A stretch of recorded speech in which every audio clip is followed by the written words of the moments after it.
ஒரு ஆலயம் 17 முறை அழிக்கப்பட்டு மீண்டும் மீண்டும் கட்டப்பட்டது ஏன் தெரியுமா? மஹ்மூத் கசனி முதல் பல அரசர்களால் தாக்கப்பட்டது, ஆனால் எப்படி மீண்டும் எழுந்தது? பாரத தேசத்தில் புனித நிலங்களில் கடல் அலைகள் பாடும் குஜராத் மண்ணில் அங்கு எழுந்தருளும் மகாதேவனின் முதல் ஜோதிர்லிங்கம், அதுவே சோமநாதர்.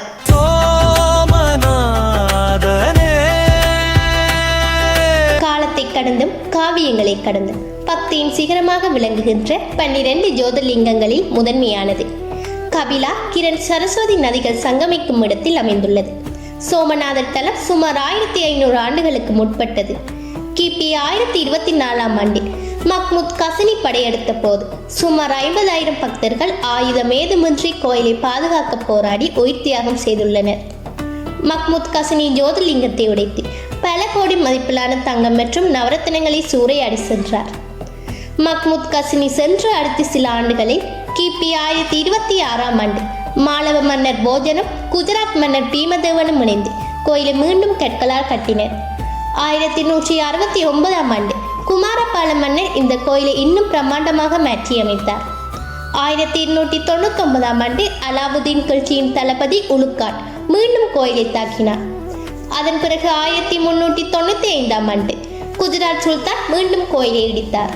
ஒவ்வொரு முறையும் கோயில் இடிக்கப்பட்டாலும் உள்ளூர் மக்கள் மற்றும் இந்து மன்னர்கள் சிறிய அளவிலாவது வழிபாட்டை தொடர்ந்தனர். 1665ஆம் ஆண்டு முகாலய மன்னர் அவுரங்கசீப் இந்த கோயிலை முற்றிலுமாக இடிக்க உத்தரவிட்டார். மீண்டும் இந்துக்கள் அங்கே வந்து வழிபடுவதை தடுக்க அந்த இடத்தில் ஒரு மசூதியை கட்ட முயற்சி செய்தார். கிட்டத்தட்ட 200 ஆண்டுகளுக்கு மேலாக கோயில் சிதைந்த நிலையிலே இருந்தது. 1947ஆம் ஆண்டு இந்தியா சுதந்திரம் பெற்ற பிறகு சர்தார் வல்லபாய் படேல் சோமநாத் வந்தார். அவர் சிதைந்த கோயிலை கண்டு உணர்ச்சி வசப்பட்டு கண்கலங்கினார். இந்த கோயில் இந்தியாவின் ஆன்மா, இதை மீண்டும் எழுப்புவோம் என்று கடநீரை எடுத்து சத்தியம் செய்தார். மகாத்மா காந்தி இதற்கு ஆதரவு அளித்தார். ஆனால் அரசாங்க பணத்தில் கட்டாமல் மக்கள் பணத்தில் கட்ட பரிந்துரைத்தார். 1951இல் சோமநாத் கோயில் மீண்டும் எழுப்பப்பட்டது. சர்தார் வல்லபாய் படேல் நினைத்தது போல் இன்று அந்த தலம் மிகவும் பிரம்மாண்டமாக எழுந்து நிற்கின்றது. இந்த கோயிலானது கைலாச மகாபேரு பிரசாத் என்று அழைக்கப்படும் சாளுக்கிய கட்டிடக்கலை என்னும் விதத்தில் கட்டப்பட்டது. இதன் பிரதான கோபுரமானது 155 அடி உயரம் கொண்டது. உச்சியில் இருக்கும் தங்க கலசமானது சுமார் 10 டன் எடை கொண்டது.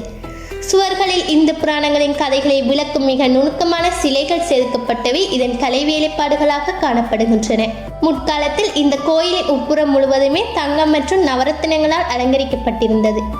தற்போதுள்ள கோயிலின் உட்புற கூரைகள் மற்றும் கதவுகள் பல கிலோ தங்கத்தால் முலாம் பூசப்பட்டுள்ளன.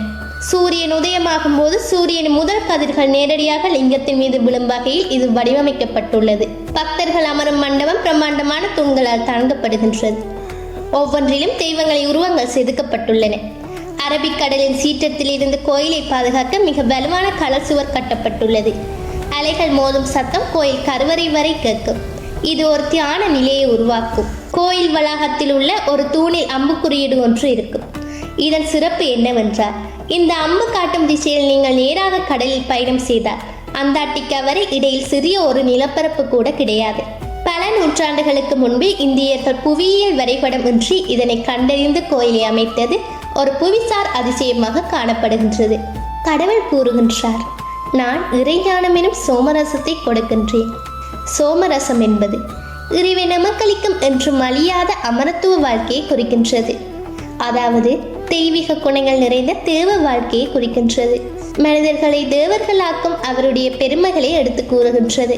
இறைஞானத்தை நாம் சரியாக தெரிந்து கொள்வதன் மூலம் நான் யார், பரமாத்மா யார், நான் இவ்வுலகில் என்ன செய்கின்றேன், நான் எங்கிருந்து வந்தேன், நான் எங்கு செல்ல வேண்டும், எப்படி வாழ வேண்டும், என்னுடைய இறுதி லட்சியம் என்ன என்பதை புரிந்து கொள்வதே அவர் எமக்கு அளிக்கும் இறைஞானம். அழிவற்ற ஜோதி புள்ளி வடிவமான ஆத்மாவாகிய நான் சோதி புள்ளி வடிவான பரமாத்மாவை சரியாக இனங்கண்டு சொர்க்க வாழ்க்கையை வாழ்வதே எமது லட்சியமாக இருக்க வேண்டும்.